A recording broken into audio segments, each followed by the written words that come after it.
So we're going to start this week with a lovely wee review. Lovely wee review. So this one says, it's 5 stars, which is great. It says, very many enjoyment gained from this. I really like science and listen to this podcast for science that's not so boring like it is in school. It's always explained really simply, and even when I don't learn anything, it's entertaining. I also thoroughly enjoy Luke's takes on, ironically, this being a science pod, how science is bad often. Yes! My contribution. It always comes back to that. My Science legacy. is bad. Luke Cuthbert, 2020. Shall we start the show? No, because science is bad. Don't start the show.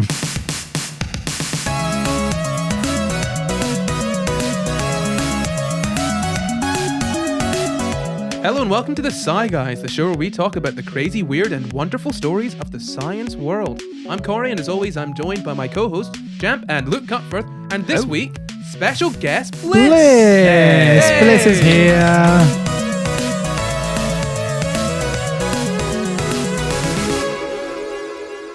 How you doing, Bliss? Good, thank you. Do I look at this camera and say hello? You can look at whatever camera you want to, Bliss, actually. You can just look at me. But that one is preferable. Yeah. Yes, you've actually already missed your hello cue. Oh no. This week we're talking about pregnancy pills and Puerto Rico. Oh. How many times did you practice that pronunciation? I can't actually say Puerto Rico without saying Puerto Rico. it may not be correct, but I can't stop doing it. It's so much fun. Just try saying Puerto Rico. Puerto Rico. Puerto Rico. Puerto Rico. Puerto Rico. No, it sounds wrong. Rico. Puerto Rico. You always sounded northern, James. Thank you. So, My roots. do you guys have any idea what I'm on about with that? Is it the invention of the pregnancy pill and then testing of the pregnancy pill and horrible catastrophes that ensued? You got all that from that? Oh wow, look. Did that ruin the whole show? More or less, yeah. Yeah! He's back. No, so yes, we're going to be talking about the invention of the pregnancy pill, which most people don't tend to know, despite the fact that about 50% of the population may take it at some point in their lives. So, yeah, it's got a pretty shady history. Shall we dive on in? Yes, we shall. That was a rhetorical question. So I'll tell you guys about how the pill works first. Have you guys got any idea how it might work? You put it in your mouth. Yeah. And then you swallow it. Uh-huh. And then no baby. What you're saying is you put it in your mouth, you swallow it, and then nothing happens. Nothing happens, yeah. Nothing happens. As opposed to something. Something, yeah. That something being a human life? No, just conception. Okay. Life doesn't begin at Oh no. Oh, dear. Bliss, please explain what you know about this pill for us men. I believe that it's possibly, I don't know how, but I think it might trigger a certain part of the menstrual cycle. Kind of, yeah. The one where, maybe it makes your body already think that you're pregnant. So then it doesn't need to release any more eggs. I almost was about to ask you, are they called eggs? I always forgot. They are called eggs. Yeah, so... No, that is pretty much right. So the pill is, what is it? It's taken orally. It's about 99% effective to stop pregnancy, which means only 1 in 100 people that take the pill will get pregnant within a year while on the pill, which is higher than you'd expect, but also not very high. It's quite good. Lower than if you... Lower than if you didn't take it. Yeah.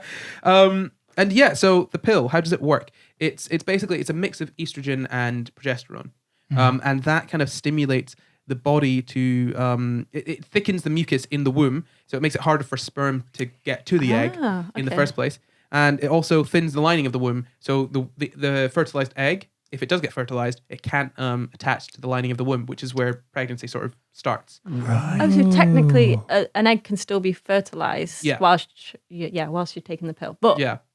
Oh, interesting. I didn't know that. So if you believe that life begins at conception, you probably want to avoid taking the pill. Gosh. Maybe. Oh, no, I'm not going to say that. Don't avoid taking the pill. Take the pill. If you need it. But yeah. Not if you don't need it. So you actually get potentially plenty of conception whilst on the pill. It's just that the baby falls out. before it turns Too into much anything. conception Baby doesn't- almost. there's no baby. There is no baby. Okay, sorry. The The fertilized gametes the fall zygote. out. Zygote. Yes. Oh. So usually what happens is a little sperm finds an egg Mm. and it goes into it, makes a little zygote, and that then attaches to the wall of the uterus and starts growing into what we would call a baby. But in this case, obviously, it doesn't attach to the lining of the womb, so it just leaves. Goodbye. Bye-bye. Bye bye, baby. Bye. Bye, baby. Don't you cry. Uh-oh. So Bliss, is this an You intrusive? can't cry. You Have don't you ever- have have you tear ever- ducts yet. Sorry. I just wanted to go one step further. Yeah, one step too far. Bliss, have you ever? Do you know the sort of cycle of taking the pill? Do you know? Have you ever taken it? So, first of all, are they two different things, the morning after pill and the one that you take more regularly than that? Yeah. So the morning after pill, basically, if you are, I don't know how the morning after pill works off the top of my head, but it is I think it is slightly different than Okay.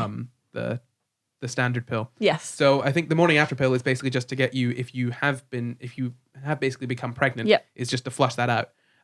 Whereas this kind of makes it difficult for your body to get pregnant in the first place. Yeah. Yes. Yeah. I have, most of my friends take it. I don't, but from what I can remember, they take it 3 weeks and then take a break for a week, have their period, and then start taking it again. But Do you know why that is? no. No.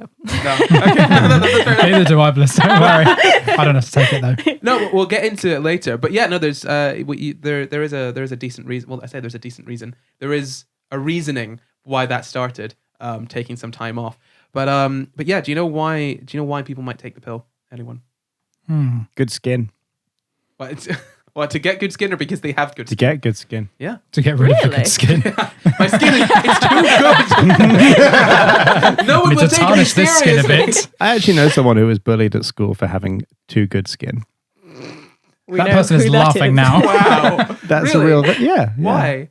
I don't know. It's just... I don't Jealousy? think that's real. yeah, I guess jealousy. Like- I mean, people get bullied for being intelligent, don't they? So Okay, yeah, that's I'm gonna say, true. it's almost Yeah, as but- if bullying doesn't make sense. No, bullying doesn't make sense. But like, if someone's got good skin, what you? Look at you, goody good skin. Look Yeah, at you. look at you and your So- fantastic skin. oh, no spots on that face. Eh? But it's like being bullied. Like people get bullied for being rich. People get bullied for being intelligent. Like you do get bullied for those things as well. No, you can definitely get bullied for anything. Yeah. I'm just curious as to what you could say to bully someone with nice skin. Here comes all good skin. Again, I can't think of anything negative when good skin itself has the word good in it. You know, That's true. That's very true. like, oh, look at you, you're such a good guy. It's very difficult to turn that into something Yeah. not positive. Goody two shoes. Yeah, I suppose. There you Goody go. two shoes. Yeah. Your shoes are too nice. And you You have got two of them. I got one bad shoe. I've got one really bad shoe. How it's meant to be. And go to your parents, Mum, Dad, please, I just want one bad shoe. Why did you buy me 2 shoes? Mashing your shoe against the road. This is an episode about the pill. So I will ask you guys once again, do you know why people might want to take the pill? Regulate their periods. Yeah. Yep. Anything else? Not get pregnant. Yeah, that's a no big one. clue. I Yeah. thought you guys would start with that one, to be perfectly I thought, honest. from what we said, it was kind of implied. Yeah, well, yeah, you just want to be very, very Yeah, upfront with it. thorough. Yeah. No, yeah, you can absolutely take it. So you could take it to stop pregnancy. You can take it to if you've got heavy or painful periods, or PMS or endometriosis. It can help for all of that. Yeah, but there are obviously some side effects. Do you guys know what the side effects might be? Depression. Oh, really? Yep. Yeah. Oh, did you not know that? Yeah. What's No. funny is that I went because I'd struggled to get treatment for depression. Is that fine to say? Is that fine to share? No, that's fine. You can share what Hey, happens. we talk about this all the time. Don't you worry. Okay, great. So I'd been on antidepressants, and they hadn't really helped. And I'd found that my PMS was really bad. So I got I did get prescribed a pill, but then I worried that then it would just make my depression worse. which I've heard that it can, so No, it I never definitely did. Yeah, No, it's no, okay. that's totally fair enough. And that's the thing. Some medical, I think the sort of medical world's really only starting to take depression as a symptom of the pill quite seriously now. It's something that's kind of been ignored for quite a while. So the pill's not been around for that long, probably about 60, 70 years-ish, thereabouts. It's kind of started right then.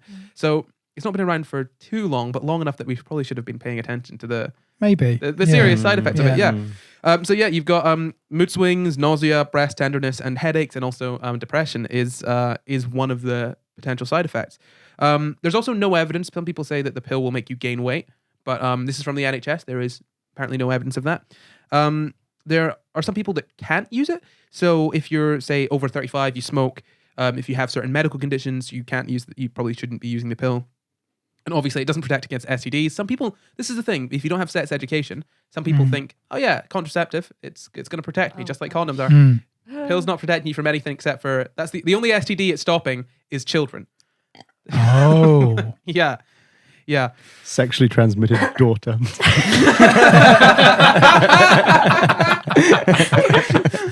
Oh gosh. SDS and STD. Oh no. Oh boys.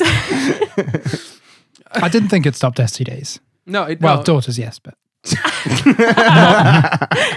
but the thing is, it doesn't necessarily stop asexually transmitted daughters, which aren't a thing in humans, but are in other animals like turkeys. We've spoken about that before. Pills to turkeys, Gary. Actually, I don't know. No, do you know what? It would stop. It does stop non-sexually transmitted daughters as well. As in, we spoke about parthenogenesis, right? that's what the Virgin Mary needed, really. Well, no, because it wouldn't. Oh no, no, because she had Jesus. That was True. That's categorically a good thing. And that's why the Catholics are against birth control. He would turn it into baby food on the way down. And the angel Gabriel did come down and take away her microgynon. He just swapped them out for Tic Tacs, which is a horrible thing. Don't do that. No. Bad. I think you can tell the difference between a contraceptive pill and Tic Tacs, Corey. I can't. Nice of you to make it taste like mint. So I've said the pill isn't suitable for you in some cases. The NHS says there might be a link between the pill and depression, but evidence is mixed and further evidence is needed. So, like I said, scientists are just starting to look at the fact that the pill might be linked to depression. It is something that has been kind of reported, but there's no cold, hard facts on it. But again, that doesn't mean that it doesn't exist. It just means we've not studied it properly yet. Sorry, do you know anything about over 35, the fact you can't take it? Because I never knew that. I do know. And I will tell you that about now.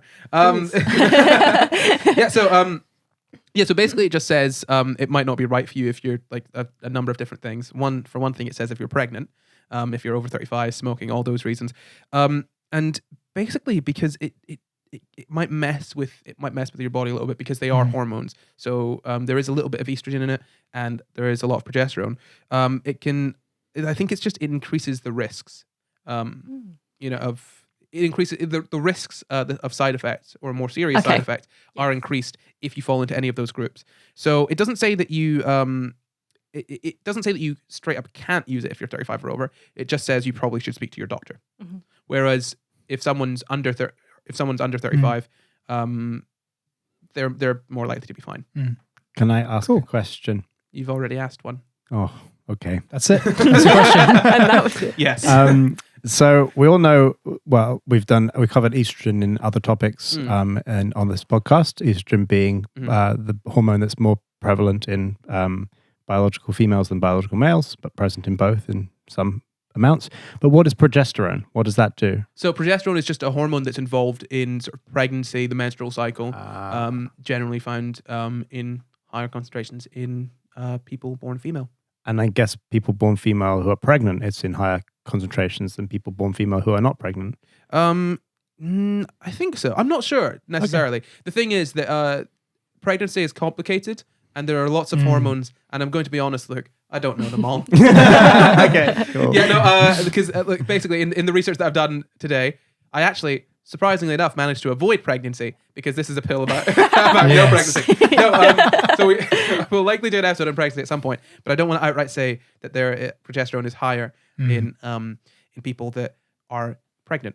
Okay. currently. Yeah. So I don't know, basically. So yeah, the pill might not be right for you if you smoke and you're over 35 or over. So I did say it was 35 or over. It's if you smoke and you're 35 or over, or if you stopped smoking less than a year ago and you're 35 or Okay. over. So being Right. 35 or over alone doesn't mean that you shouldn't have the pill. It just means if you smoke, you should probably be more cautious. Also, if you're overweight, if you take certain medicines, if you've got a blood clot, if you've had a stroke, or if anyone in your family's had a blood clot under the age of 45, if you've had breast cancer, gallbladder or liver disease, or diabetes or migraines. Lots of reasons you might not Lots. like if you've got any of those things, you might want to avoid the pill. But there are other sort of options as well. But yeah, that's who should and shouldn't be taking the pill. So there are some advantages to it and some disadvantages.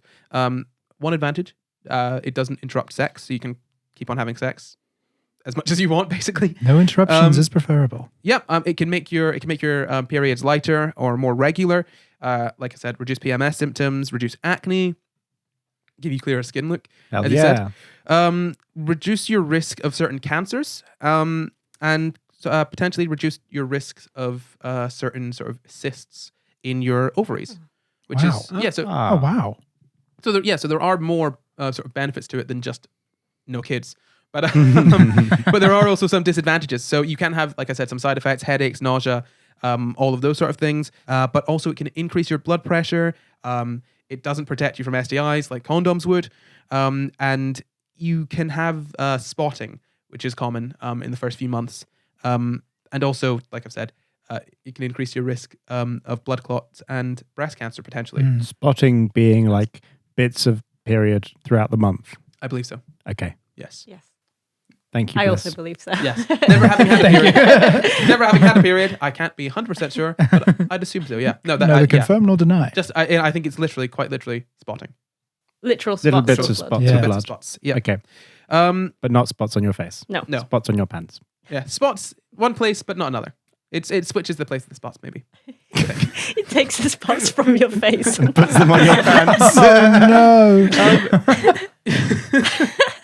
Yeah. So it can slightly increase your risk of certain cancers, breast cancer and cervical cancer. But it can decrease uterine cancer, and ovarian and bowel cancer. So kind of levels out. But also 10 years after taking it, your cancer risk goes back to normal. So it's not a lifelong effect. Mm. Yeah.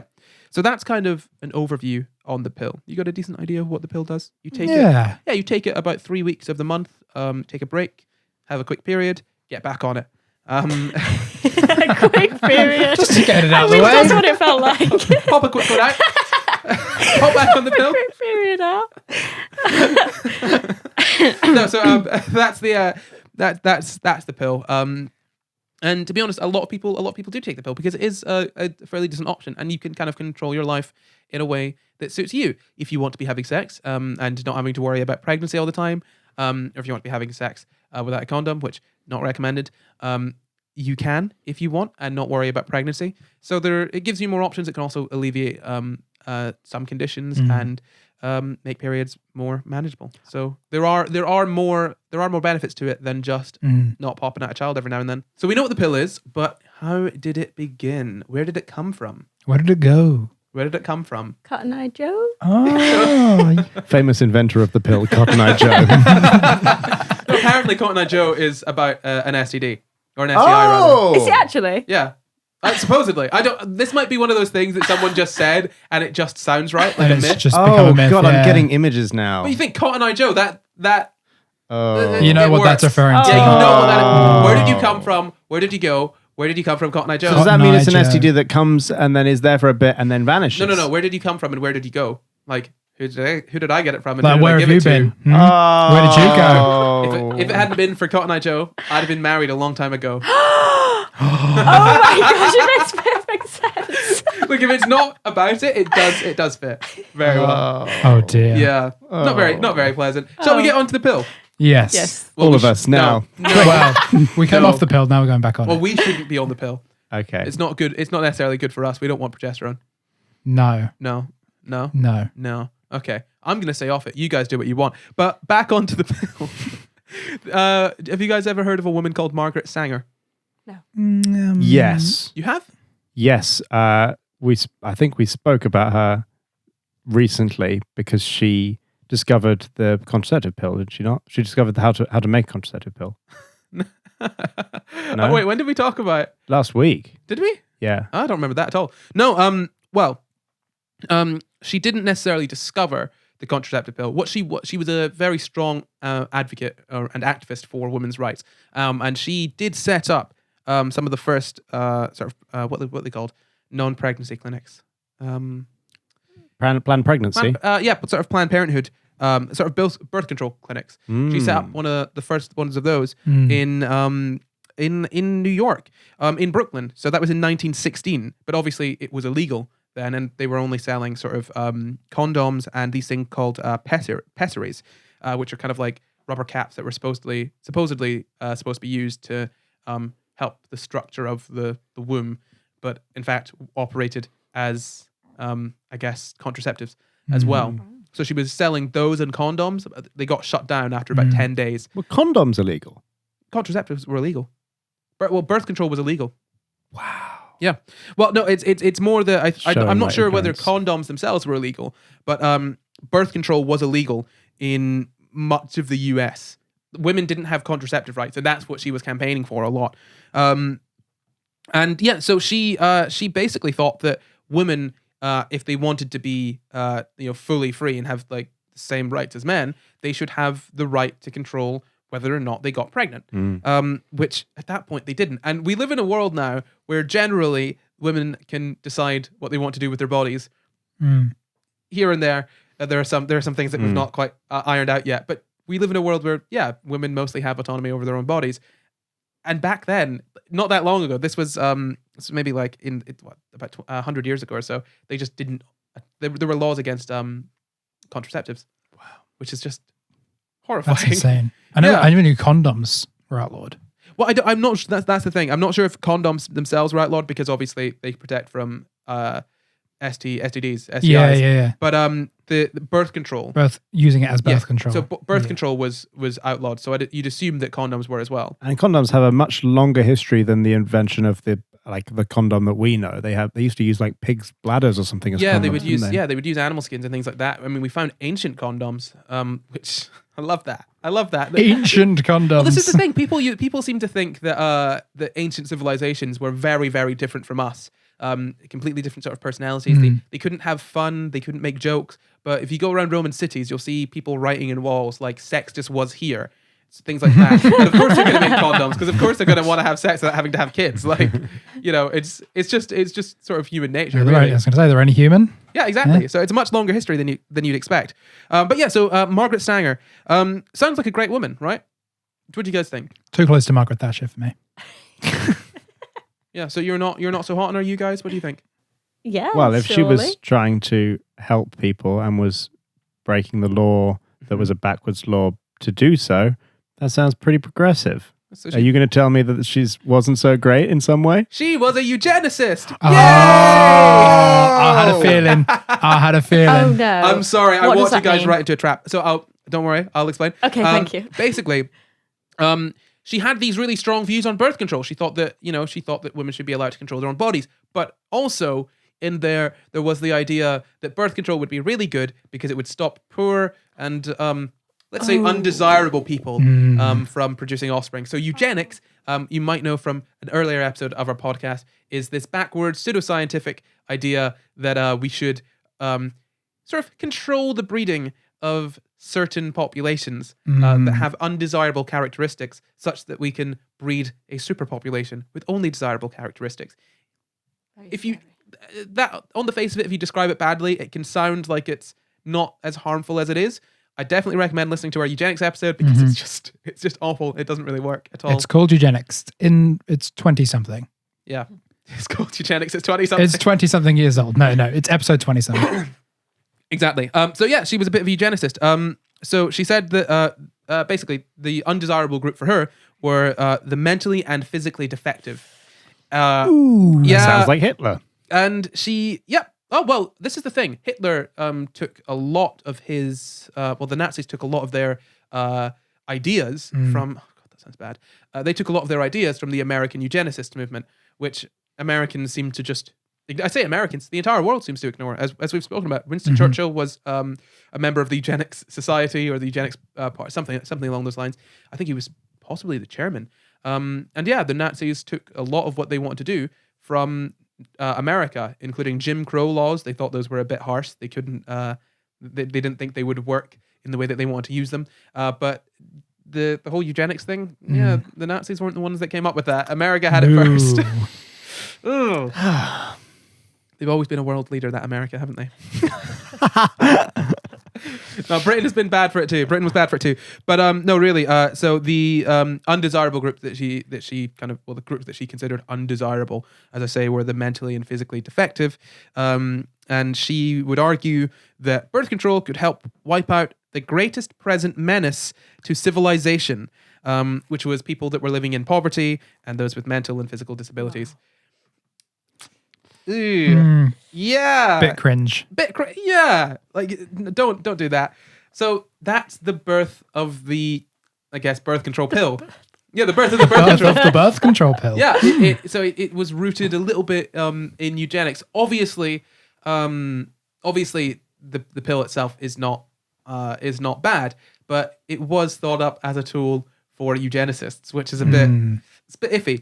But yeah, so Sanger was the one that was really, really pushing for it. She wanted there to be a pill that you could take orally, which is by your mouth, and you could give to basically anyone. She was a little bit racist in the way that she said it, I think.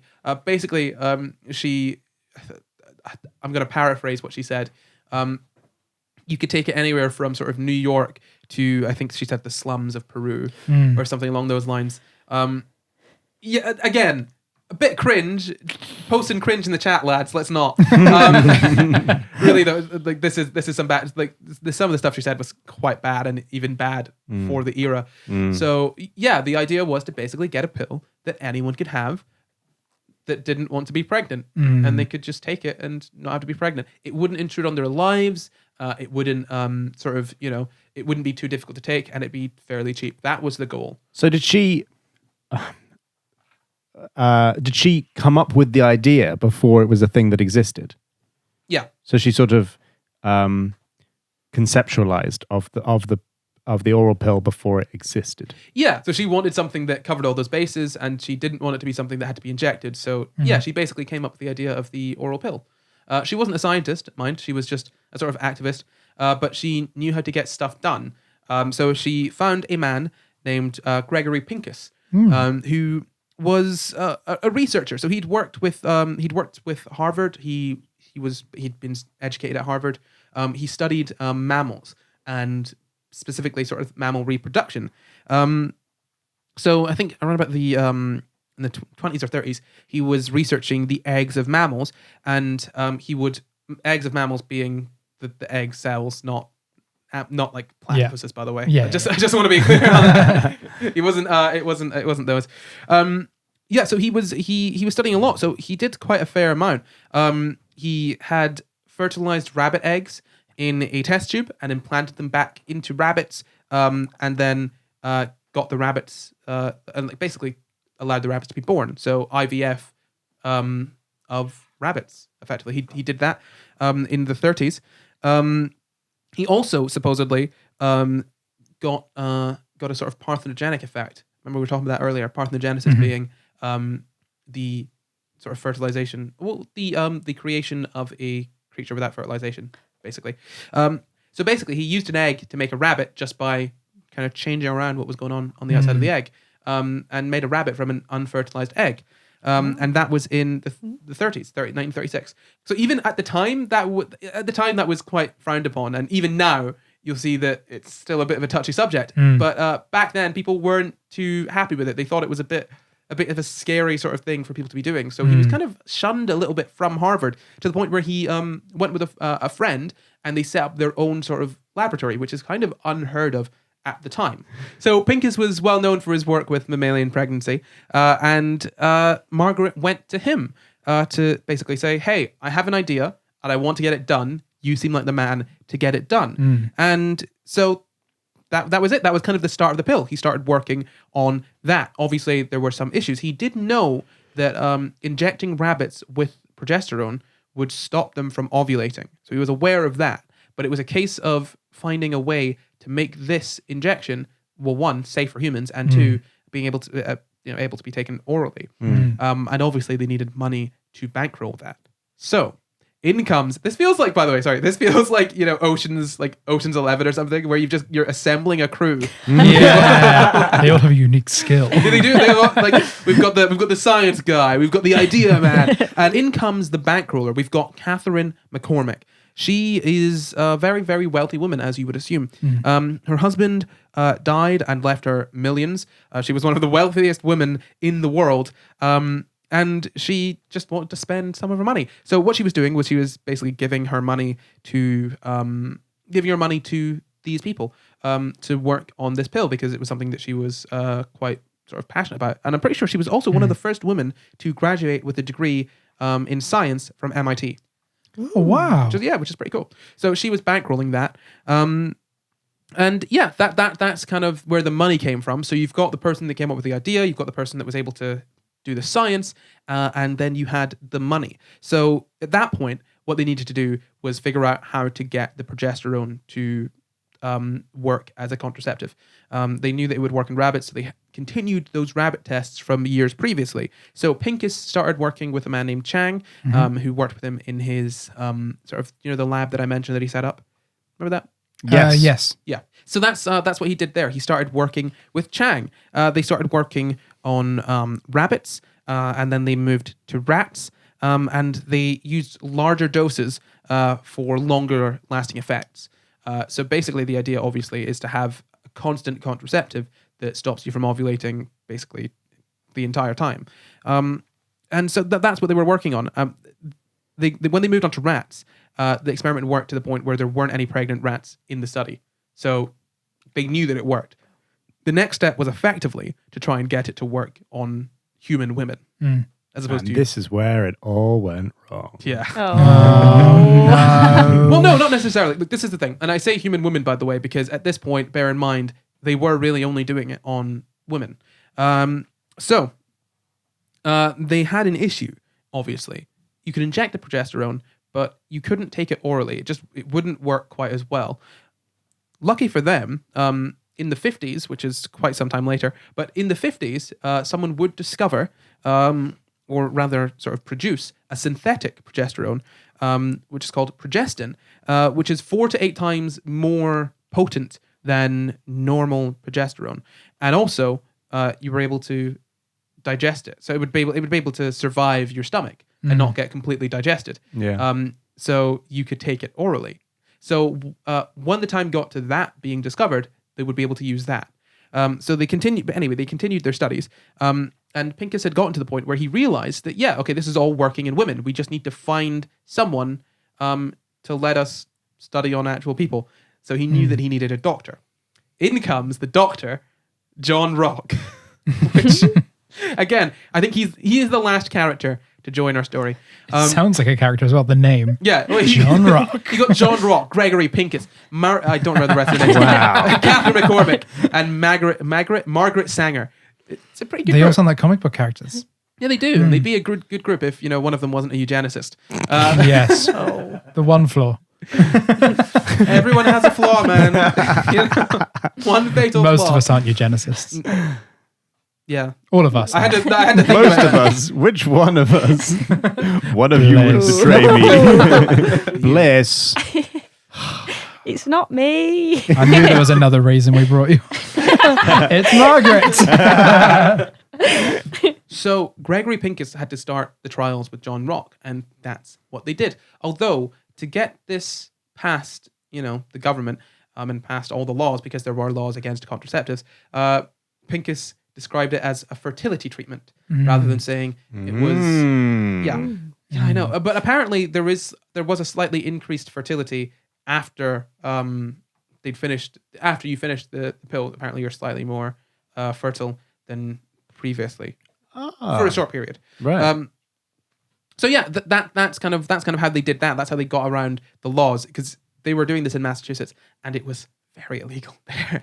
So they basically lied and didn't really tell people what they were actually doing in the study, which is the kind of first start of this shady, sort of not really informing people of what they're getting themselves into. Bear in mind, these women that were being given these pills had no idea what they were being given, really. They just thought they were being given something that would at some point increase their fertility. And yeah, so Rock started giving it to his patients. He gave it to his patients without any sort of consent. He didn't let them know that they were taking part in a trial. Yeah, and bear in mind, in the 50s, this wasn't illegal. Right. I think. Yeah, Of course remember, it wasn't. we've spoken about a number of different studies that happened around this time period. They just don't need to tell you that they didn't need to tell you that they were putting you in a trial or in a study, which is such an issue, I think. Anyway, they continued working on women without their consent, really, and they had an issue with the women that Rock was working with, in that a lot of them thought that they were pregnant. They had sort of symptoms of pregnancy. They genuinely thought that when they were on the pill, that they were pregnant, no matter how much he told them that it wouldn't be possible for them to be pregnant.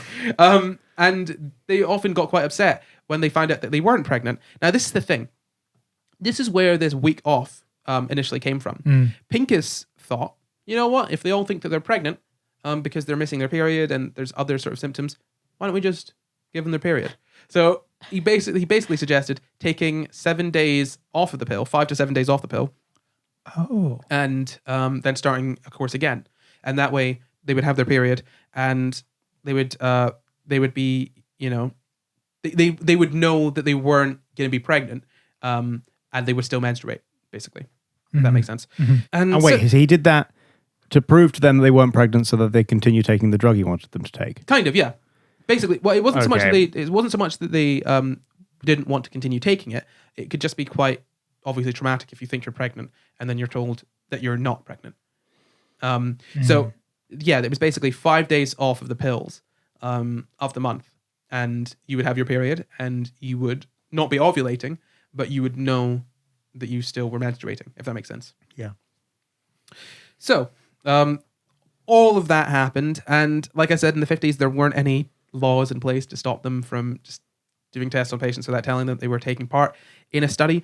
And in 1953, they studied 27 of Rock's patients at the Free Hospital for a 3-month trial.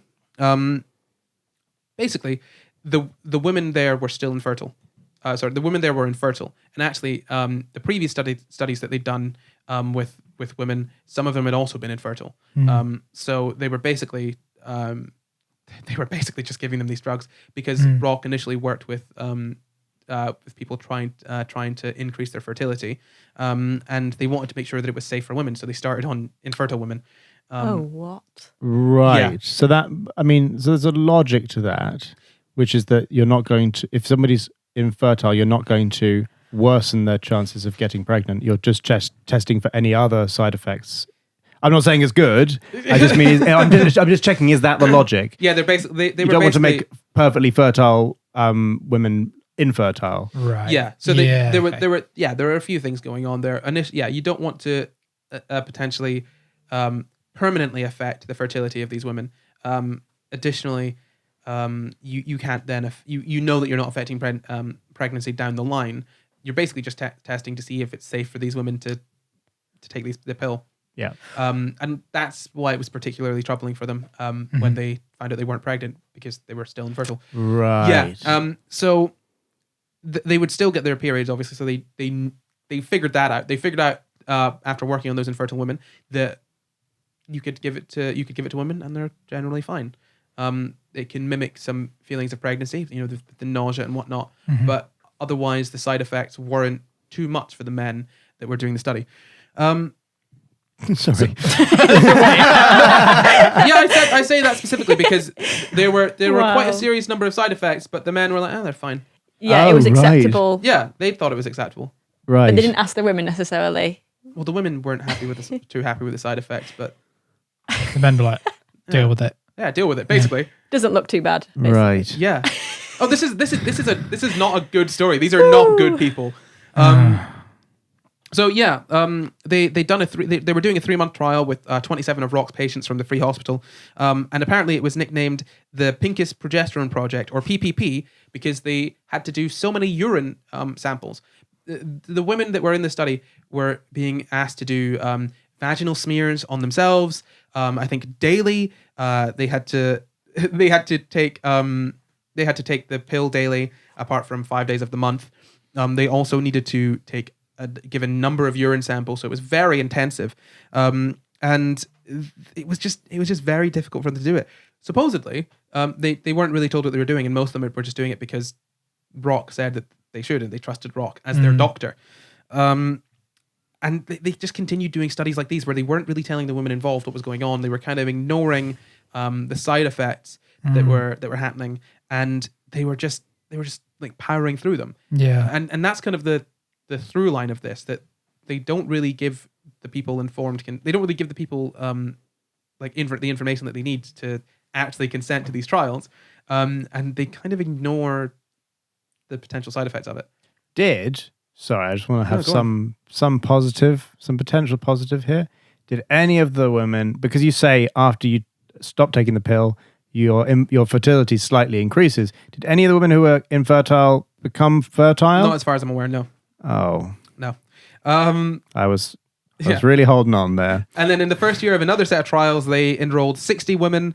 Then half of them dropped out because the testing was too demanding, with the vaginal smears and whatnot, or because the side effects were too much. So they had people dropping out because they were testing them too rigorously, and also because the side effects were just, they didn't want them. And bear in mind, I think it was Pincus that said something along these lines, that because they were healthy women, that was the issue. You know, if you've got sick patients, you can get them to do whatever you want because you're saying, hey, you might get better. But if it's a healthy woman that just doesn't want to get pregnant, there's not really much incentive for her to continue like with awful side effects. Oh, I thought he was telling them that he could increase their fertility. That was what they did initially. Okay. And then moving on to different tests, they started using basically different women for it. So there were lots of different tests. Bear in mind, this is not one trial. Yeah. There were lots and lots of different trials. And the thing is, in this last trial that I'm talking about, the one with where they had 60 women, about 15% of the women showed signs of ovulation while on the progesterone, which were worse results than they'd seen with the rabbits and the rats. So it wasn't working exactly as they wanted to. They needed large-scale trials over a long period of time. So they decided on Puerto Rico, because basically it was a poorer area. The women there were less educated, and they could kind of run wild and do what they wanted, which is a bit... Yeah, it's not very good. I feel like we've heard this story so many times. It's like the same thing. Oh, marginalized people being exploited? No, we've never heard that story before. Millions of genetically modified mosquitoes being released in Brazil.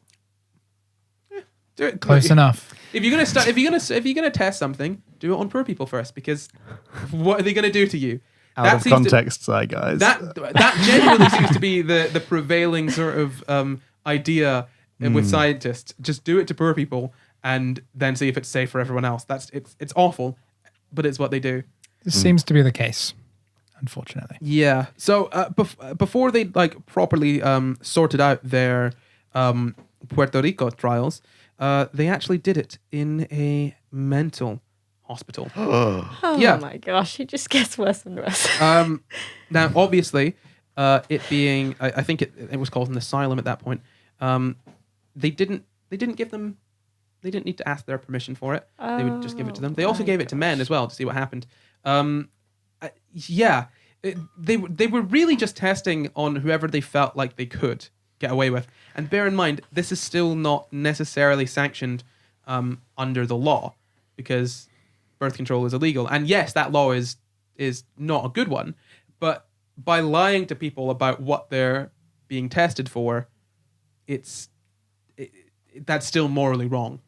Yeah, absolutely. So that's the thing. So they studied it in an asylum without the consent of the people they were studying on, and then they moved on to Puerto Rico. Another good reason for studying in Puerto Rico was the fact that apparently contraception wasn't illegal there, so they could get away with doing it non-illegally, but they could also exploit the people of the place. And that's the thing. It was really awful. I'm just going to kind of condense it all down into a few sentences because there were lots of different trials with lots of different people. I think they lasted over a year. But effectively, initially they had people drop out of the trial because some people's husbands had objected to it. Some people were worried about their priests, and others were having side effects. And that's the thing. People throughout this entire thing were having side effects, and they continually just were like, let's just test it on more women. Let's just do it. So they ended up getting a long-term study where they found out that the pill that they'd now sort of formulated worked. It stopped pregnancy, and what they did was they managed to reduce the side effects slightly by adding in a little bit of estrogen. So too much estrogen, you'd get too many side effects, and it wouldn't. I don't think the pill would work quite as well. But with just a little bit of estrogen, you could actually reduce the side effects and still have contraceptive properties. So they added in a little bit of estrogen, and it worked fairly well, and they had a pill that worked. But these women in Puerto Rico were just exploited. Apparently 3 people died over the course of the studies, but they weren't autopsied. It wasn't really looked into. It was just a mess, to be honest. In fact, some people were given apparently very clear, simple instructions, but they were giving pills out to their friends. They were skipping days. They were not taking them as they should be because they weren't really explained properly. It's really just a terrible story of going to a country and exploiting the people there. Yeah. That's the thing. No one was necessarily seriously harmed, other than those 3 women that died. That we don't know why they died. Did they suspect that they died because of the treatment or the instructions or something? I don't. There's nothing on that. Like literally, this is the thing. There's nothing on it. I can't find anything. There were no autopsies, so it would just be conjecture. But 3 women died during the course of the studies, and yeah, they managed to basically prove its efficacy, and prove that it worked. So they lowered the dosage slightly because the dosages they were using back then were astronomical compared to the doses that we use nowadays. So they'd managed to work out all the kinks. They'd gotten rid of the side effects, really. They'd made it quite simple to take. You just take it. They'd made it quite simple to take by taking it orally. They'd added in the estrogen. And it was all pretty solid. It just came to sort of getting it, when it came to getting it licensed by the FDA, he lied again and said that it was a fertility treatment. And it actually, when it went out as a fertility treatment. Really? Yeah. He tricked the FDA. Well, it wasn't, I mean, it's not so much tricking the FDA because it does, sorry, I'm scratching my back. It does have a small increase of fertility Yeah, after you stop taking it. It does technically work. That's like taking a pill for depression that makes you really, really depressed for a while, and then when you stop taking it, it makes you not depressed, and you call that a depression treatment. Yeah, but the thing is that doctors knew about this. This was kind of a thing where, because it was a side effect. Well, no, because one of the side effects was it would stop ovulation. They had to put it on the bottle that it stopped ovulation. Yeah, which basically meant you were able to market it. You weren't technically allowed to market it as birth control, but it said right on the thing, birth control, effective. So doctors could prescribe that and pretend not to know. Yeah. Wow. Yeah. Oh, although it was being used under the name, was it Endovol, Envidol, Enovoid. That's it. So it was being given under the name Enovid. But this is the thing, just to test if the sort of side effects were psychosomatic or not. He did some more tests, and he found out that actually quite a lot of the side effects could be psychosomatic. So what he did was he got one group of women, he gave them Enovid, and he told them what it was. He found another group of women, he gave them a placebo, and then he found a third group of women and gave them Enovid and didn't tell them what it was that he was giving them, which is awful. You're not allowed to do that. That's like nowadays that you're basically giving people something and not telling them what it is, in order to study the side effects. Not allowed. No, definitely not allowed. Awful.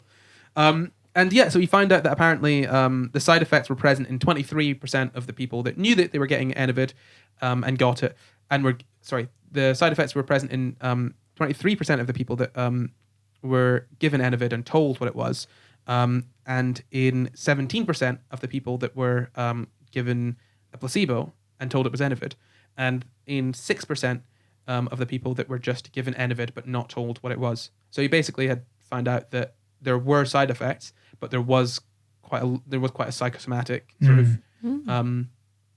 of element to it. On that, I read this in a book by a reputable doctor, but I then wasn't able to find another source for it.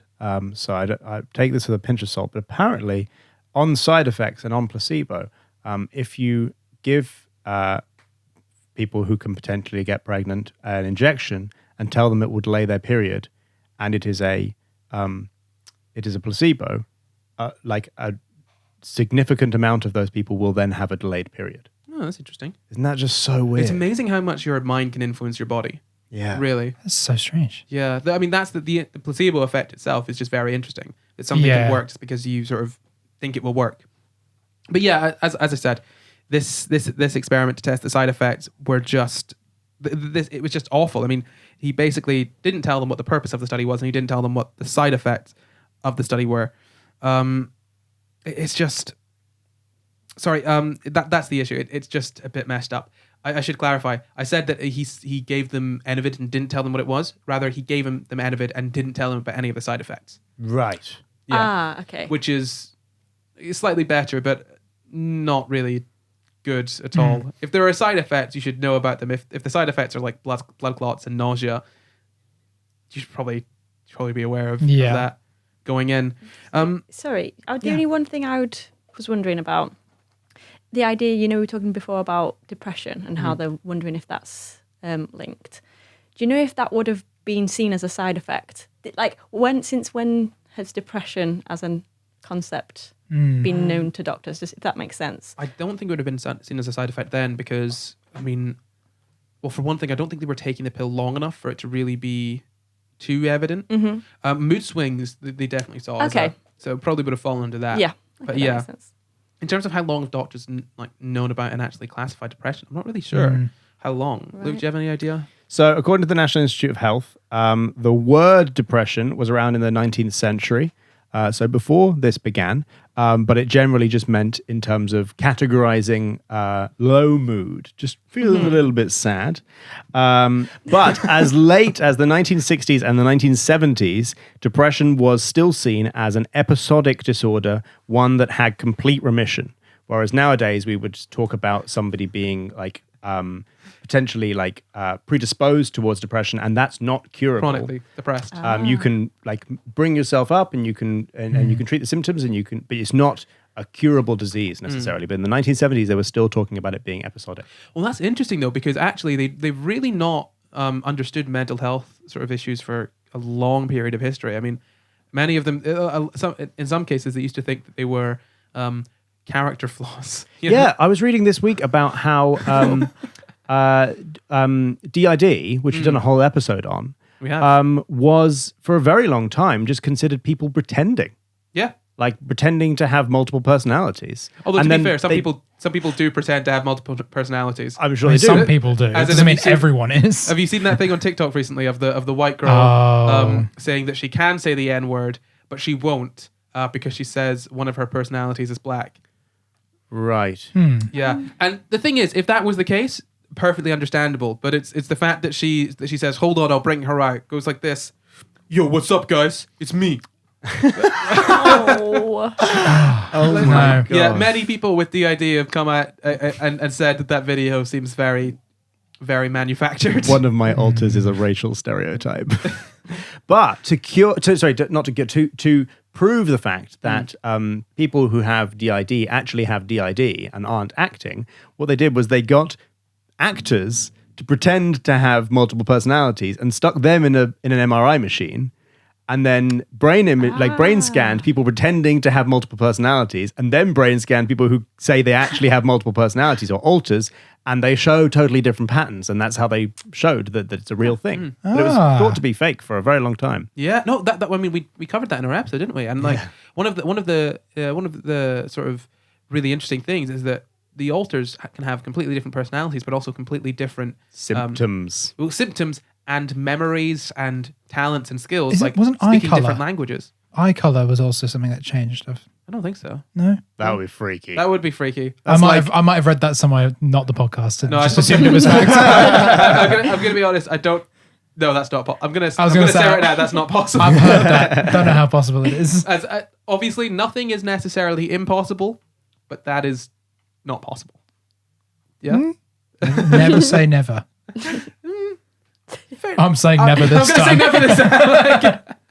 Yeah, but no, that's we got a little bit off track there. But yeah, so no, I don't think depression was one of the side effects that they initially would have listed. But bearing in mind, this is a classic case of men not really caring about the side effects that women have, because they basically, their idea was these side effects are fine, given that you can have sex without having a kid. Like they make sense. Like it's not too much of a price to pay. Obviously, if women were working on that study, or just people that menstruate were working on that study, maybe it might have been different, and they might have focused a little bit harder on removing the side effects. But that's kind of the way that science works, is when it's dominated by one sort of group of people. I thought it was interesting because it's not quite obviously related to the pill, but more PMS. I downloaded a period tracking app so that I could, if I was feeling particularly low, or like I was having like particularly severe kind of side effects from depression, I guess, I check the app, and sometimes it'll say, oh, you have higher, and it does sometimes say you have higher levels of progesterone at this time of the month. Oh, wow. So you might be feeling more lethargic, and it's just a little something to, you blame yourself a little bit less. Like there's some hormonal things going on. There's actually something to this. Yeah. There's a reason for this. Yeah, I mean, wow, that's the thing. Hormones can absolutely affect your, and I say hormones can absolutely affect your mood. They do affect your mood. They kind of are your mood in a way. In a sense, a lot of your mood. Yeah. Yeah, and that's the thing. Some people will say, well, no one changes at all due to hormones. Like, that doesn't affect your mood, but it can, and it does.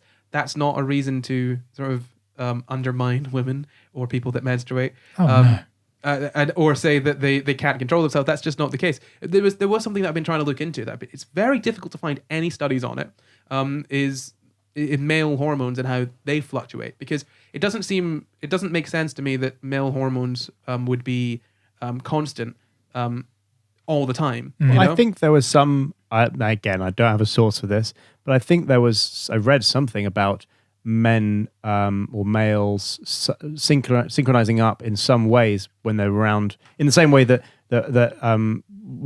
females can sync up menstrual cycles. They don't. Apparently, they don't. Do it. Apparently, they don't. Really? Supposedly, syncing up isn't really a thing, but it's so prevalent as an idea. That's the thing. Yeah. It's very difficult with topics like this. It's very difficult to find good sources on it, and everyone believes that people sync up. I've read places that they don't. I've also read places that say they do. But when it came to looking for sort of male hormone patterns, very few studies on it. In fact, it got to the point where my search terms had to be so specific, and I had to remove so many other things that were coming up. And I find maybe one or two decent articles that said, maybe there's a little bit. Don't know. That's it. So maybe for a SCI Guys live episode every second Sunday, I'll do one of those. But it's just really difficult to find that kind of information. What are you thinking? Because obviously, if females' hormones are affected by their menstrual cycle, and that's the changes, what would you be thinking that men that would affect men's hormones? The thing is that my kind of line of thinking is the fact that nothing in the body is really constant all the time. Do you know what I mean? It's there is kind of an equilibrium. So unless let's look at insulin production. Your body does not have a constant level of insulin all the time. Your body produces more insulin when it needs more and less when it needs less. And there is a little bit of fluctuation there.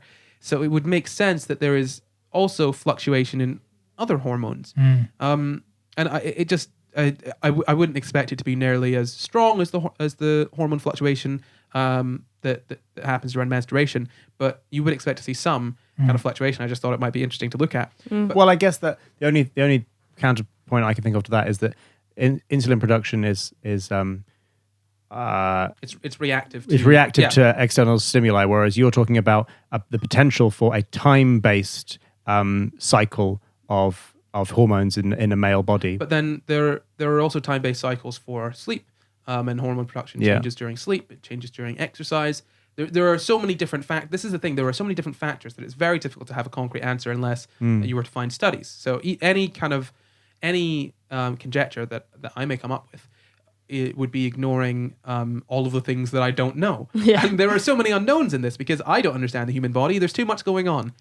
Less should happen in the body. That's my take. I think Really inefficient. less of it, if you ask me. But no, the reason that I say this is just to point out that the fact is that the medical field and the scientific fields are overwhelmingly dominated by men, particularly cis, white, probably heterosexual men, and you see that bias everywhere. Well, I say you see that everywhere. You don't necessarily see it unless you look for it. You know, as soon as you sort of open your eyes to it, it's very obvious to see. But if we're only studying cisgendered white men with neurotypical men as well. Yeah, neurotypical as well. Yeah. If we're only studying medicines or surgeries or all of these different things on one group of people, then we might be missing slight variations that happen to others, especially when we test things on men or cis men without testing them on cis women. You find that you have things like the thalidomide tragedy, which we spoke about previously. My point here is that science should be impartial, but the fact is that humans are not. We are all colored by bias, and the easiest way to get around that bias when it comes to science and have it remain at least as close to impartial as humans can be is by having a diversifying science out. And I think that's what we can really learn from this, other than eugenics bad, and maybe tell people you're testing on them when you're going to test on them. Those two things come first, I think. Maybe. Yeah, maybe. But after that, I think that it should be a case of if you're going to be making a birth control pill, maybe include someone that might actually end up using the pill at some point. Yeah. Because just because you aren't going to directly benefit from the use of said product, that doesn't mean that you are impartial or unbiased on the topic. And I think that's one of the issues there, that they just kind of ignored these symptoms, and it's kind of accepted that if you're going to take the pill, you might have these symptoms. That's my kind of rant, my little aside there. But that is the story of eugenics and birth control. Oh, nice. Yeah. No. No. I think you forgot the story. Unfortunate reaction there from Jem. That's nice. Do you guys have any final thoughts on that story? Anything you want to add? Apart from eugenics bad. Well, yes, obviously. Yes, Eugenics bad, apart from that. Well, the only thing I would add is that I also hope they, at some point, and there is increasing demand for it, create some kind of male contraceptive that we can take orally. That would be really good. That would be really cool. No, don't be silly. There's a good reason they didn't do that. Well, no, there's a very good reason, and I'll give you the reason. It's because you can't trust men to do it. No, I'm not saying that. Yeah. That is literally the reason that I'm so glad you brought this up. Yeah. Because that's literally the reason that they gave. Because men were too deviant and they couldn't be trusted. Well, it was that ultimately men can't be trusted necessarily because they don't have to deal with the consequences of not having taken their pill. Okay. Yeah. When women are more likely to take their pill, females are more likely to take their pill because they are ultimately the one who has to deal with the consequences of not having taken it. Yeah. I mean, I don't like it. Unfortunate, but again, that doesn't mean that there shouldn't be a It'd be great male contraceptive pill. Especially like within like couples, for example. Oh, that would be a great thing. Like obviously, if you can get pregnant, you can't necessarily trust a random stranger you meet. But you could trust your partner or your husband or your wife or whatever. This is the thing. If you know for a fact that if they were to produce some kind of male contraceptive pill or treatment that's similar to all the ones that are available for females, that it would be absolutely perfect with no side effects, and you could get it free at any corner shop whenever you want it. Like, you know that. They'd be selling it with like free with Tic Tacs. There you go. Like, bro, just have it. But one in a box of Tic Tacs. Yeah, that's it. Because that's the thing. Like Russian roulette. But that's the thing. You know that you just know that if it's being made for generally men, then they're probably going to put a little bit more care into making sure that it's as unobtrusive as possible. But I don't think it's unfair to say that really wasn't the case for the pill. And if you disagree, please let us know in the comments. But I think the story's there, and it's pretty obvious. But that is all from us this week. Any closing words from you, Bliss? Thank you for having me. Yes, thank you for coming on. Those are my final words. Thank you, Bliss. Thanks. You, Luke? Anything from you? Eugenics bad? Yes. Yeah. Well, now he pipes up.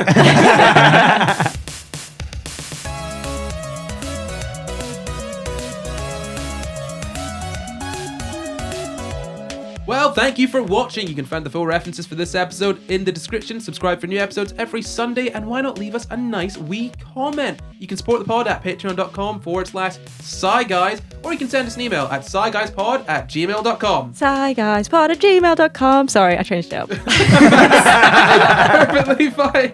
I am not Kari everywhere. I'm Jamkin everywhere. I am Luke Cupforth everywhere. I'm Bliss. Don't follow her. Bye.